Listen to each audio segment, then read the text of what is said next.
Good evening, and welcome to the Revolutionary News Tonight. I'm Maddox, bringing you the latest updates from the American Revolution. Big news tonight. The American and French forces have won a major victory at Yorktown, Virginia. British General Charles Cornwallis has surrendered, making what many believe to be the end of the Revolutionary War. That's right, Maddox. I'm here in Yorktown, where history has just been made. After a long and difficult 3-week siege, the British General Cornwallis and his troops have surrendered to General George Washington, and now the combined American and French forces. This battle began on September 8, 1781, by Alexander Hamilton, and French forces captured 2 key British forts.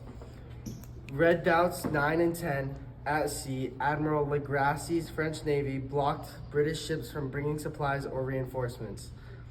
With no way to escape, Cornwallis had no choice but to surrender.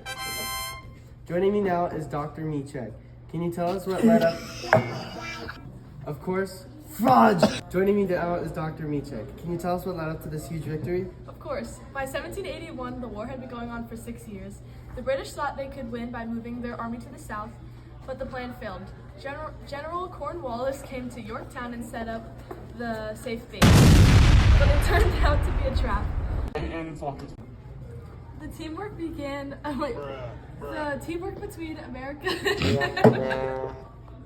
The teamwork between the American and French forces was incredible. Washington and Rochambeau marched their troops all the way from New York to Virginia, while Admiral de Grasse brought his fleet to block the coast.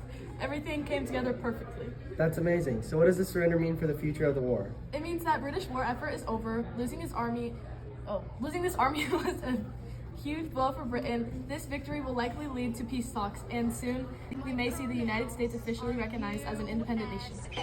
Fighting in the American Revolution and led to the treaty. Thank you, Dr. Michek, and thank you, Jack Wedge. Let's recap tonight's top story. First, the Battle of Yorktown lasted from September 28th to October 19, 1781. Next, the American and French troops surrounded the British army and forced General Cornwallis to surrender. And lastly, this victory ended major fighting in the American Revolution and led to the Treaty of Paris in 1783, which officially made America independent. This battle showed how courage, strategy, and strong alliances can change the course of history. For Revolutionary News Tonight, I'm Maddox. Thanks for watching, and congratulations, America.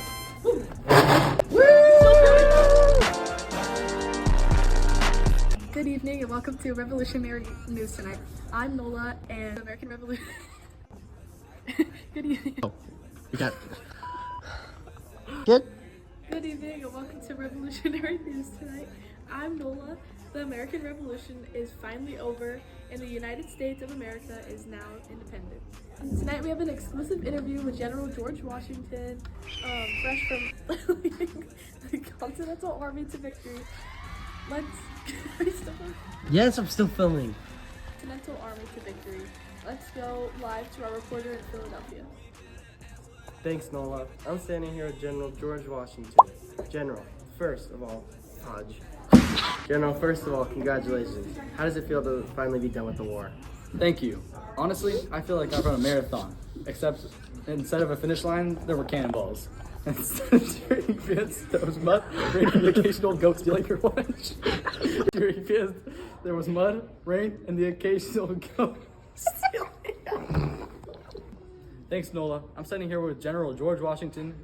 General, first of all, congratulations. How does it feel to finally be done with the war? Thank you. Honestly, I feel like I ran a marathon. Except instead of a finish line, there were cannonballs. I feel like You're going, I already finished my paragraph. Oh, okay. Thank you. Honestly, I feel like I ran a marathon. Except instead of a finish line, there were cannonballs. Instead of cheering fans, there was mud, rain, and the occasional goats. Thank you. Honestly, I feel like I ran a marathon. Except instead of a finish line, there were cannonballs. And instead of cheering fans, there was mud, rain, and the occasional goat stealing your lunch. Ha ha ha! Hey, let me go again. Ha ha ha. Sounds rough. So now that the war is over, what's your next step?